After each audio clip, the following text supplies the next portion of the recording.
Okay, let's unpack this. Thanks for sharing the stack of sources you sent over. We're doing a deep dive today into one that is, frankly, legendary. We're talking about Dale Carnegie's How to Win Friends and Influence People. It really is. A classic for a profound reason, When it first came out, back in '37, the publisher, Simon & Schuster, they were pretty cautious. Really? How so? Well, they only printed about 5,000 copies. Neither they nor Carnegie himself had any idea, really, what was about to happen. Right, and then boom, it just exploded. Edition after edition just flew off the shelves, became this overnight A sensation. massive international bestseller, and it's Yeah. just endured for decades, across cultures, generations. It's kind of amazing. The source material really nails why it lasted, doesn't it? Yeah, the book touched a nerve and filled a human need. It wasn't just some flash in the pan, Sales kept going uninterrupted for almost half a century. That shows its core message really hit home. Which brings us to the version we're looking at today, the revised one.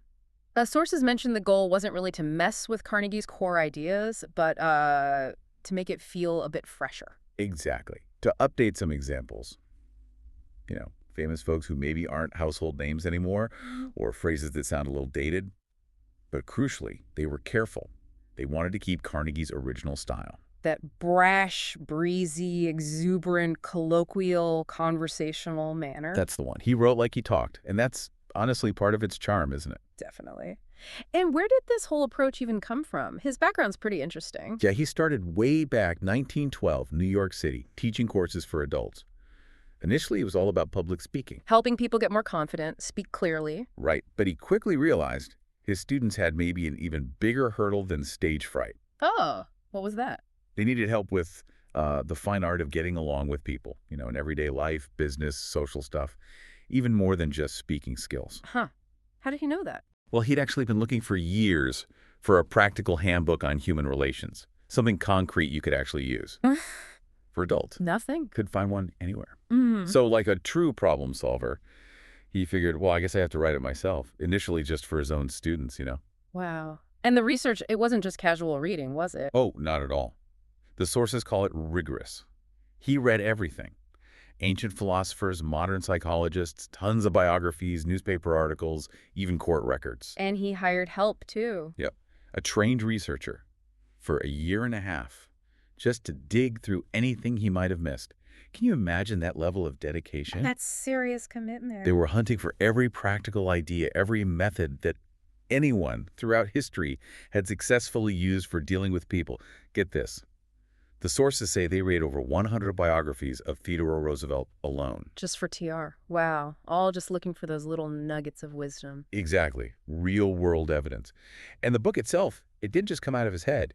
It actually grew from a talk he gave in his courses. Okay, so it was tested. Yes, and this is where it gets really unique. He didn't just lecture. He'd give the talk, outline these principles, and then he'd tell the students, go out there, try this stuff. In their real lives, offices, homes. Exactly. Test these ideas like a real experiment. They were the test subjects. Huh. A human relations lab. Pretty much. Yeah. They'd come back to class, report what happened, what worked, what didn't, the results they saw. So the book was literally shaped by feedback from hundreds of adults trying this stuff out. The source calls it a new kind of laboratory, the first and only laboratory of human relationships for adults that had ever existed. It's fascinating, right? Forged in the fire of lived experience. Absolutely. So our mission for this deep dive, digging into these sources, is to pull out the most important bits, the key insights for you. Think of it as getting the core wisdom, the practical stuff, without spending 18 months in the library yourself. Yeah, a shortcut to principles that honestly have helped millions. Okay, let's dive in. First big idea, how we handle people, especially when things go wrong. And it starts with something we all kind of do automatically, criticism. Right, and the source immediately flags criticism, condemnation, complaining. It says they're almost always counterproductive. Why is that? The core reason given is pretty stark. 99 times out of 100, people just don't criticize themselves for anything, no matter how obviously wrong they might seem to us. And the examples here are really powerful. It talks about dangerous criminals, like actual criminals, two-gun Crowley. Yeah, captured after a shootout, killed a policeman. While the cops were literally surrounding his place, he writes this letter. What did it say? Under my coat is a weary heart, but a kind one that would do nobody any harm. Wow, after killing someone, he still saw himself as kind. Exactly. Or Al Capone. The gangster, right. He felt he spent his best years giving people a light time and all he got was grief. He saw himself as like a public benefactor almost. So, if guys like Crowley or Capone behind bars don't blame themselves, what chance do we have getting, our colleagues or family members to see their own faults through our criticism? It just makes them dig in their heels, doesn't it? Defend themselves. The source backs this up with historical folks too. John Wanamaker, the department store guy. Yeah, he learned this way back. Said he found it foolish to scold employees because, frankly, he had enough trouble overcoming his own limitations. Good point. And the big famous blow-up between Teddy Roosevelt and President Taft? Oh, yeah. Roosevelt's harsh criticism basically split the Republican Party, handed the election to Woodrow Wilson. But did Taft ever admit Roosevelt was right? Nope. The source quotes Taft, literally with tears in his eyes, saying, "I don't see how I could have done any differently." All that criticism didn't persuade him one bit, just made him feel justified and pretty resentful. The Teapot Dome scandal, too? Albert Fall went to prison. And still spent years afterwards justifying what he did. The point the sources hammer home is, our criticism, no matter how right we think we are, it rarely changes minds or behavior long term. It just wounds pride, makes people defensive. Lincoln got this right after Gettysburg. He really did. He was furious with General Meade for not chasing Lee's army more aggressively. He drafted this scathing letter. Saying Meade blew it, basically. Yeah, that his inaction would prolong the war indefinitely, that the golden opportunity is gone. Really harsh stuff. But he didn't send it. Nope. The source suggests he had this moment of wisdom. Realized sending it wouldn't change the past. It would just hurt Meade, make him resentful, maybe even less effective going forward. It would make Meade justify himself, not learn. So the big takeaway here isn't just that criticism feels bad. Right. It's that, practically speaking, if your goal is actually to influence someone or improve things, criticism is often just, well, surprisingly ineffective. It triggers that basic human instinct for self-preservation, self-justification. Okay, so if criticism is usually a dead end, what's the alternative the source pushes? It's principle 2, right? Exactly. Give honest and sincere appreciation. This taps into something really fundamental in people. Totally. The source shares the story of Charles Schwab, head of U.S. Steel, paid $1 million a year by Andrew Carnegie, which was just astronomical back then. And Schwab said his success wasn't just technical skill. Right. He credited his ability to handle people. He said, "My ability to arouse enthusiasm among my people is the greatest asset I possess." And how did he do it? Appreciation. He was lavish with praise, but stingy with criticism. The source talks about his smile, too. A captivating smile that just radiated warmth, like, I like you, I'm glad to see you. And you see that power in simple things, don't you? Your dog going nuts when you get home. A baby just smiling at you in a waiting room. Yeah, it cuts through everything. It triggers this automatic positive response. The source describes a baby's smile just breaking the tension in a room full of strangers. It works. But it has to be genuine, right? Not just empty flattery. Oh, absolutely. The source warns against that. Insincere praise feels cheap. People see through it. Yeah. We're talking sincere recognition, finding something you genuinely appreciate. There's that story about the stockbroker. Yeah, the guy who is just miserable, always critical. He decided consciously to apply this, to replace criticism with appreciation. He literally forced himself to smile, to find things to sincerely praise in his wife, his colleagues. And what happened? People started smiling back.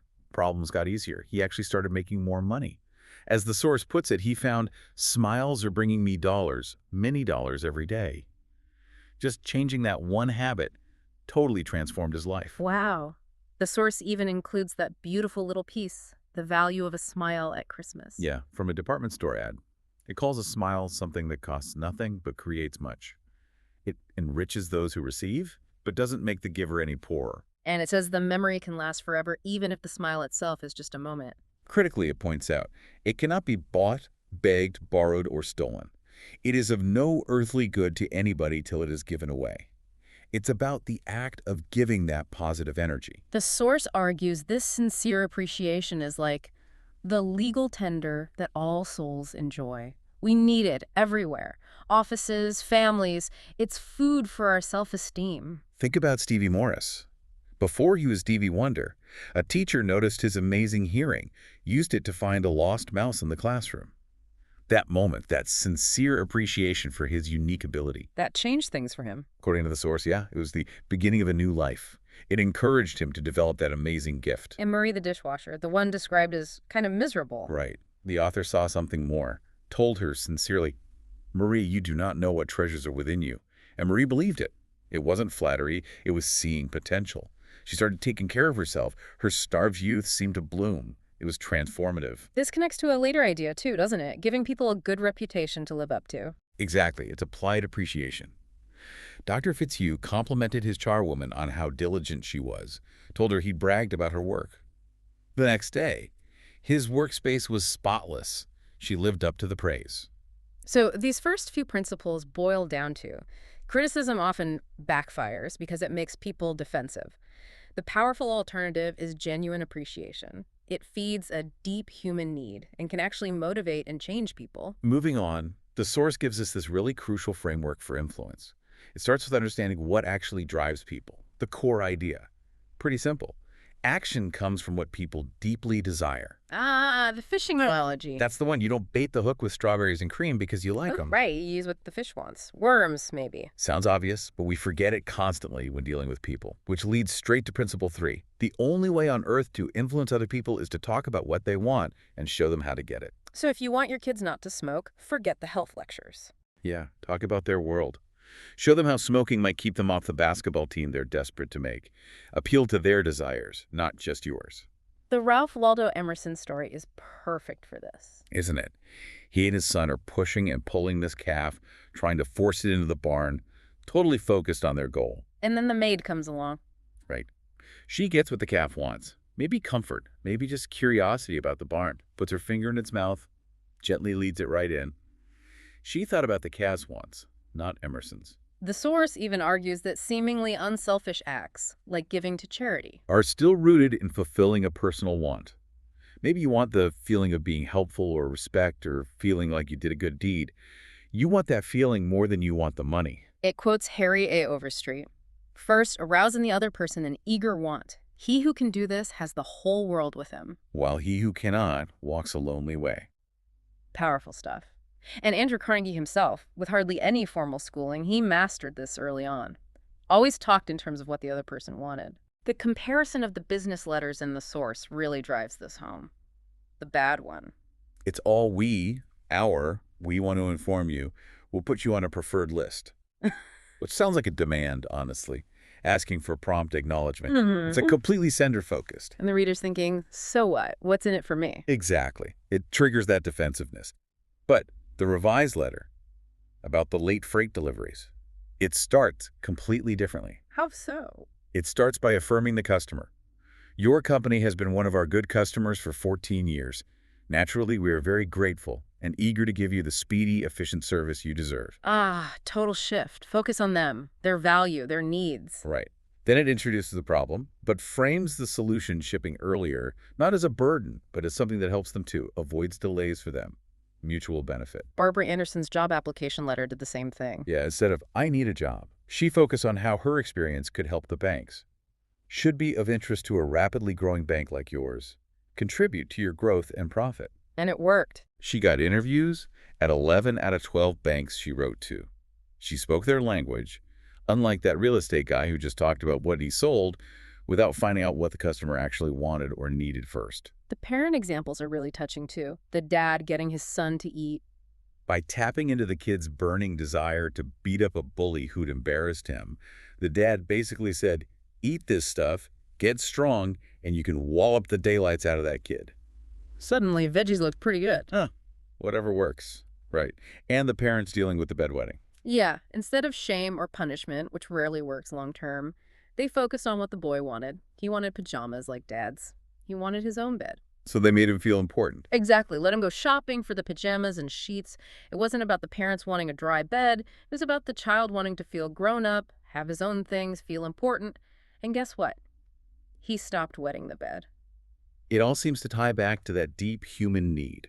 The source keeps mentioning that desire for a feeling of importance. It really does. It drives so much. Artists, business leaders, fashion, gangs. Even in extreme cases, like that patient who felt important by believing she was Lady Smith, it's a fundamental engine. So understanding what people truly want and framing things in terms of their wants, that's the key to influence. Pretty much the core of it, yeah. Okay, shifting gears, part 2. How to win people to your way of thinking. And the very first principle here feels, well, almost wrong to some people. Which one's that? The only way to get the best of an argument is to avoid it. Right. It sounds like giving up, doesn't it? Yeah. But the source makes a really strong case. The narrator shares that story about arguing over a Shakespeare quote at a dinner.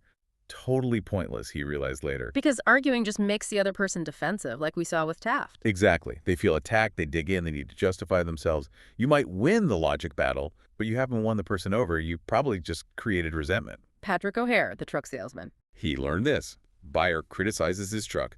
He wouldn't argue. He'd agree first. Yeah, the Who's It truck is a good truck. You won't make a mistake buying that one.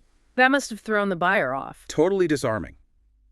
By agreeing, even about a competitor, he wasn't an opponent anymore. He was reasonable.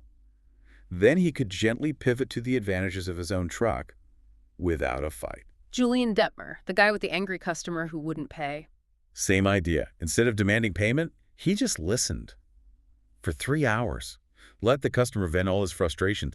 Detmer even admitted his own company's credit department might have been annoying. And the customer calmed down. Completely. Hmm. Felt heard, became reasonable, paid the bill, and even bought from them again later. Listening and avoiding the argument saved the relationship. So winning the argument isn't the real win. Right. As the source quotes Buddha, hatred is never ended by hatred but by love. And Lincoln's advice: don't waste time on arguments.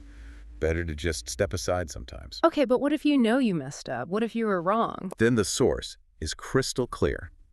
Principle 3. If you are wrong, admit it quickly and emphatically. Like the story about the expensive draperies? Yeah, simple but effective. The narrator bought pricey drapes. Friend praises them. She immediately admits, yeah, I kind of paid too much. But when another friend criticizes them, she defends them fiercely. We can handle admitting fault gently, but not under attack. So admitting it first takes the wind out of their sails. Completely. There's nothing left to argue about. R.V. Crowley, the lumber guy, used this brilliantly with the inspector. He didn't tell the inspector he was grading the wood wrong. What did he do? He just watched, asked respectful questions. Why is this piece rejected? Can you show me the rules? Framed it like he wanted to learn to do better next time. So he led the inspector to realize his own mistake. Exactly. By showing respect and asking questions, he helped the inspector see he was misinterpreting the rules for that specific wood type. The inspector ended up accepting the whole shipment because his authority wasn't challenged directly. Catherine Allred, the engineer. Yeah. She learned this too, right? Yeah, she failed trying to prove management wrong about a policy. Later, using these ideas, she approached them differently. Listened first, let them see the problem, then offered her solution collaboratively. Didn't make them wrong, just helped them find a better way. So avoid arguments if you can, and if you're wrong, own it fast. Seems simple, but hard to do sometimes. Very true. Okay, so how do you build that positive connection right from the start?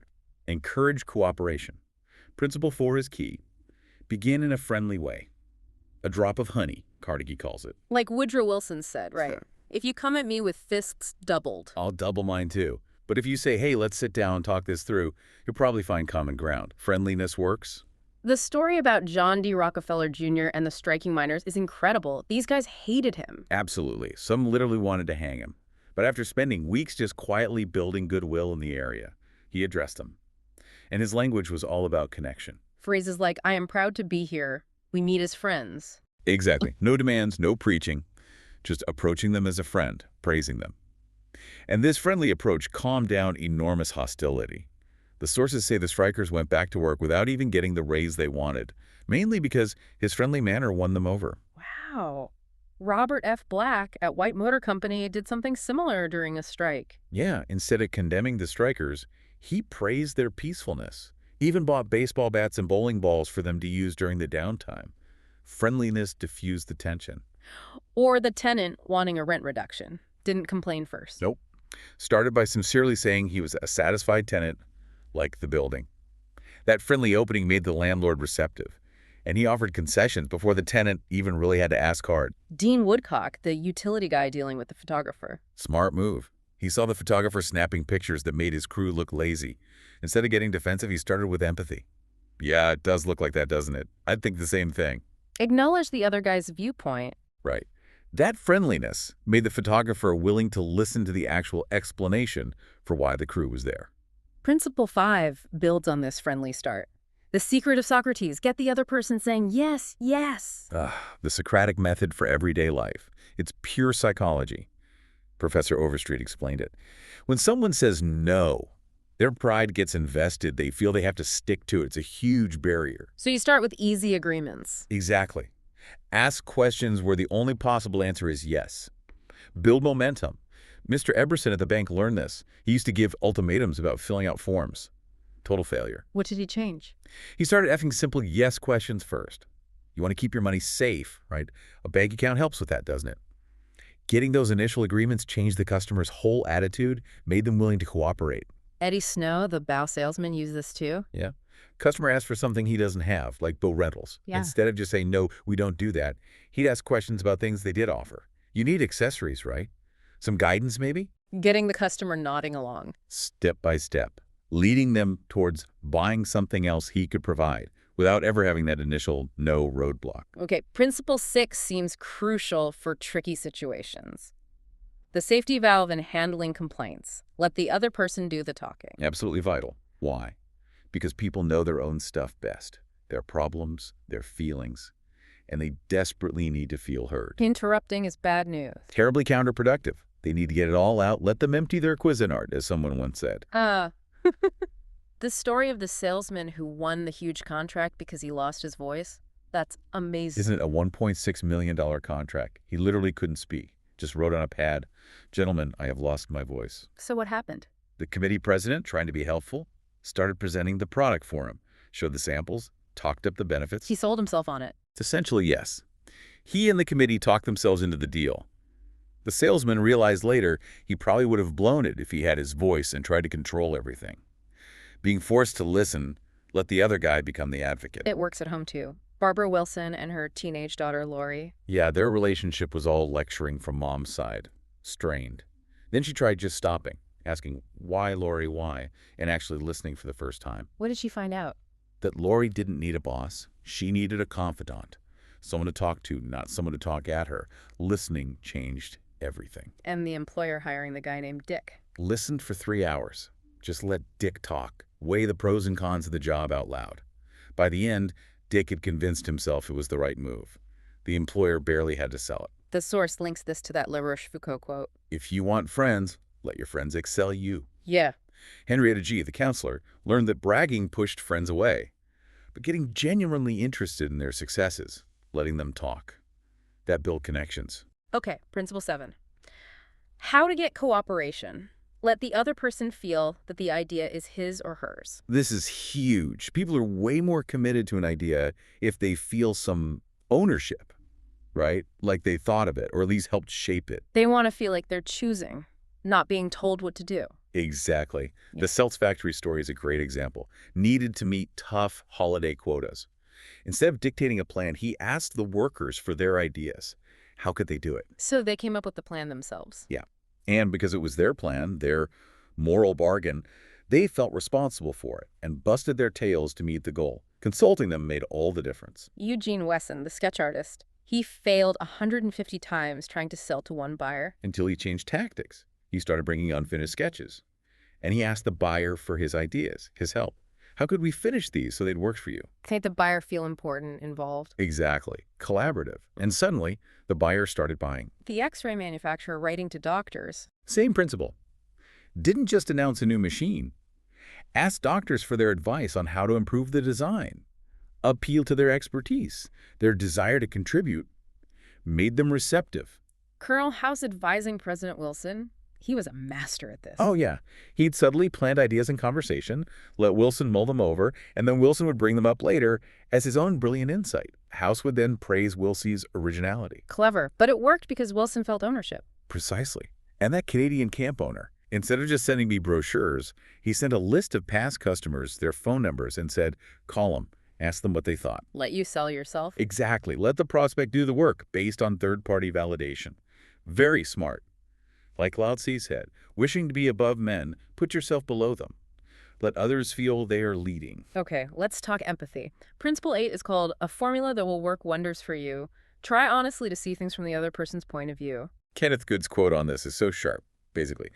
Realize how intensely interested you are in your own stuff and how mildly concerned you are about everyone else's. Then, realize everyone else feels the exact same way about their stuff. That's the foundation, understanding that self-focus in everyone. He calls it the only solid foundation for relationships. It's about genuinely trying to step into their shoes, see the world through their eyes. Sam Douglas and his wife's gardening. Right. He used to criticize her spending time and money on the lawn. Then he tried seeing it her way, realized she loved it, felt pride in it, appreciated compliments on her hard work. When he shifted his view and even started helping, their marriage got way better. The park ranger and the boys building fires. Classic example. Instead of just yelling, "Put that out," he started by relating, "Hey, I loved building fires too when I was your age." But, Sympathized first. yeah, then explained the danger, not just to the park, but framed it from their perspective. Other boys aren't so careful, implying their fun spot could get ruined. Then he offered a safe alternative. Got cooperation because he saw their viewpoint first. Which leads right into Principle 9, what everybody wants. Be sympathetic with the other person's ideas and desires. And the source says 3/4 of people you meet are just hungering and thirsting for sympathy. We crave understanding. Like the narrator getting those angry letters about Louisa May Alcott's hometown. Yeah, he messed up the state. It said New Hampshire instead of Massachusetts. Got flooded with corrections. His first impulse might be defensiveness, right? Sure. It was just a small mistake. But he realized these people were passionate about their local history. They didn't need criticism back. They needed sympathy for his error, understanding their feeling about it, even if it seemed like an overreaction. The piano teacher getting Babette to trim her nails. Didn't order her. Sympathized. I know it won't be easy, Babette. Framed it as a difficult but necessary task. Showed she understood it wasn't fun from Babette's view. And eventually, Babette did it. And Esfurok, the impresario, dealing with the dramatic basso Chaliapin. Chaliapin would call before every show. "My throat. It feels like raw hamburger. I cannot sing." Hirok never argued. What did he do? Rushed over, dripping with sympathy. "Oh, my dear friend, how terrible. We must cancel the performance immediately. Your health is everything." Over-the-top sympathy. And that worked. It was the only thing that worked. Faced with that much understanding and the offer to cancel, Chaliapin would invariably say, "Well, perhaps I could try," and go on to sing beautifully. Sympathy met his dramatic need. Okay, moving towards getting people to act. Principle 10. Appeal to the nobler motives. This taps into how people like to see themselves or how they want others to see them. As fair, honorable, principled. Like the story of the tenant refusing to pay rent. Yeah. The agent could have used legal threats. Instead, he appealed to the guy's self-image. Said something like he'd always seen the tenant as a man of his word, and basically, we have to decide if we're men or monkeys when it comes to honoring agreements. Appealed to his sense of honor. Exactly. And it worked. The guy paid up because he wanted to live up to that man of his word image. Principle 11. Dramatize your ideas. Make it vivid. Oh, yeah. Showing beats telling almost every time. Make it memorable. Jim Yeamans, selling cash registers. The penny guy. That's him. Threw a handful of pennies on the floor of the prospect's office. You were literally throwing away pennies every time a customer checks out. The sound, the visual, way more powerful than just reciting stats about loss. And the ad man selling the cold cream campaign. Dumped 32 jars of competing cold creams right onto the buyer's desk. He'd failed before with just facts and figures. But the sheer visual drama of all those competing jars showing market saturation, that made the point instantly. Got the sale. Principle 12. Throw down a challenge. This taps into that powerful drive to excel, to prove yourself, to compete, to win. Charles Schwab again, in the steel mill. Masterful. One shift wasn't hitting production targets. Did he yell? Nope. Walked up to the shift boss, asked how many heats they had done, wrote the number in chalk on the floor, said nothing, just walked away. And the next shift saw it. Yep, asked what it meant. The day shift did that. The boss wants to see if you can beat it. Instant challenge. By morning, they'd erased the number and written a higher one. Then the day shift beat that. Production soared. Just through friendly competition. And the desire to meet a challenge, to prove they were better. It happens in history, too. Thomas Platt dared Teddy Roosevelt, called him a coward almost, to get him to run for governor. Al Smith challenged Warden Laws to be a big person and take the tough Sing Sing job. And Laws took it and became famous. It taps into something deep. Harvey Firestone said it's the game itself that attracts good people, not just pay. That chance to prove your worth, to win, that feeling of importance again. Okay, finally, there's a set of principles specifically about gentle correction and encouragement, which makes sense as ways to influence behavior. The first one is actually a repeat, isn't it? Yeah, begin with praise and honest appreciation, reinforcing that you always start positive before bringing up a mistake or criticism. Like Mr. Gaw complimenting the subcontractor's factory before talking about the bid price. Or the manager praising seasonal staff, sincerely, you've done a fine job, we're proud of you, before letting them know the season was ending, softens the blow enormously. And the bank supervisor praising the teller's good qualities, speed, friendliness before mentioning the balancing errors, made her receptive. Contrast that with just jumping on the mistake, which destroys morale. Right, then principle 2 in this section. Call attention to people's mistakes indirectly. Schwab again, with the cigars. Perfect example. Sees guys smoking under a no smoking sign, doesn't yell. Walks over, hands them each a cigar and says, appreciate it if you boys would smoke these outside. Made them aware he knew. Saved face. Got compliance. Indirect but clear. Lyman Abbott's wife editing his sermon. Didn't say this is boring. Said something like, it reads a bit like an encyclopedia, dear. Indirect feedback, gentler way to suggest changes. Principle 3. Talk about your own mistakes first before criticizing the other person. Oh, this is huge for lowering defenses. Makes it feel less like an attack. Dale Carnegie shared how he'd talk about his own stupid mistakes at age 19 before addressing his niece's similar issues. Makes it relatable. I've been there too. Exactly. Clarence Zerhusen did this trying to convince his son not to smoke.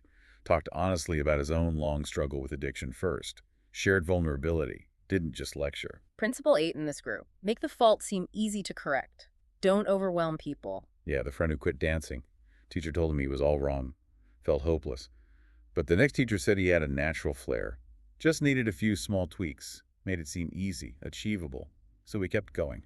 Believing it's possible makes a huge difference. Like Josephine Dillon telling Ely Culbertson he was a potential genius at bridge, even after failures. That belief, that encouragement, making success seem possible for him, inspired his whole career. And Clarence Jones helping his son David with math struggles. Turn it into a game. Flashcards celebrating tiny improvements. Attaboy. See, that's making it seem easy. Timing it. Made learning feel fun, achievable, changed the kid's whole attitude and trajectory. And lastly, Principle 9. Use encouragement.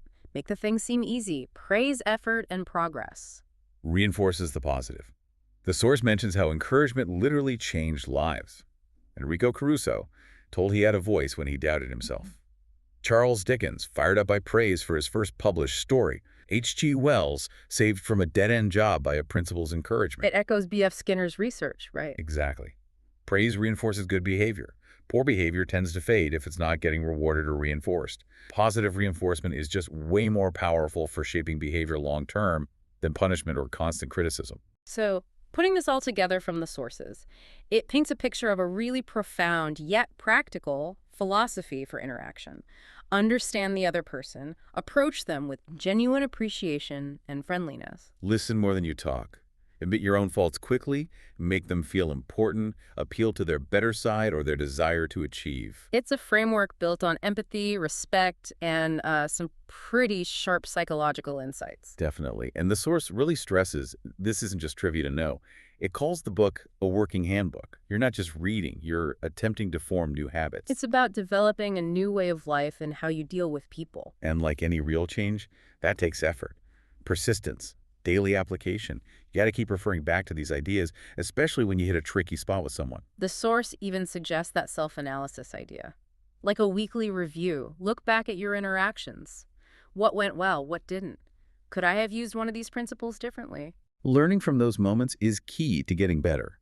It's about consciously trying to change those default reactions, which are often, well, not very effective. And finally, the idea to make a lively game out of it. Maybe practice with a friend, give each other feedback. Makes it less daunting, maybe. Yeah. It's definitely a lifelong practice. So, wrapping up this deep dive, based on everything we've dug into from these sources, here's a final thought for you to maybe chew on. How much of the friction we see, the misunderstandings, the conflicts in history, or just in your own day-to-day life really comes down to just failing to grasp these core ideas.